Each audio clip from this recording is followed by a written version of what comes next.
കോൺഗ്രസിന്റെ നേതാക്കളോട് ഞങ്ങൾ സൂചന നൽകിയിരുന്നു.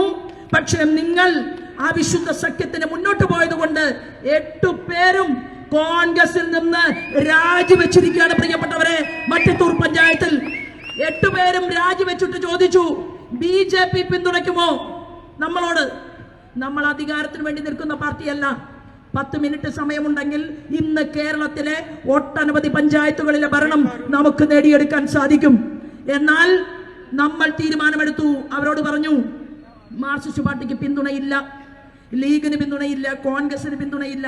ഞങ്ങൾ മുന്നോട്ട് വയ്ക്കുന്ന നരേന്ദ്രമോദിയുടെ ആശയത്തിൽ വിശ്വസിക്കുന്ന ഞങ്ങളുടെ മുന്നണിയുടെ ഭാഗമായിട്ടുള്ള NDAക്ക് മാത്രമേ ഭാരതീയ ജനതാ പാർട്ടിയുടെ പിന്തുണയുള്ളൂ.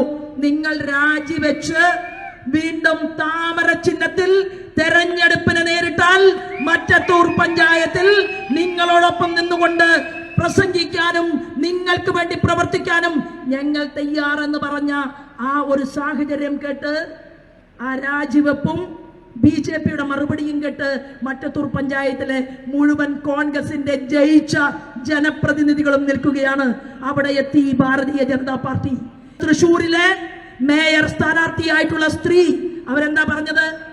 സൂട്ട് കേസിൽ നിറച്ച് പണമുണ്ടെങ്കിൽ ചേടത്തിയെ മേയറാക്കാം എന്ന് കോൺഗ്രസിന്റെ നേതാക്കന്മാർ പറഞ്ഞുവെന്ന് പത്രസമ്മേളനം വിളിച്ച് ഒരു സഹോദരി പറഞ്ഞില്ലേ?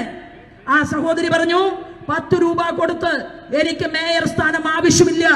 അവരുടെ ഇച്ഛാശക്തിയുടെ മുന്നിൽ കോൺഗ്രസ്സുകാരിയാണെങ്കിൽ പോലും ഒരു ബിഗ് സല്യൂട്ട് കൊടുക്കാൻ ഭാരതീയ ജനതാ പാർട്ടി ആഗ്രഹിക്കുകയാണ്. പക്ഷേ നിങ്ങൾ മനസ്സിലാക്കേണ്ടത്, പണാധിപത്യത്തിന് കോൺഗ്രസ് പ്രസ്ഥാനത്തിന് ഏറെ മൂല്യമുള്ളത് കൊണ്ടാണ് സഹോദരി.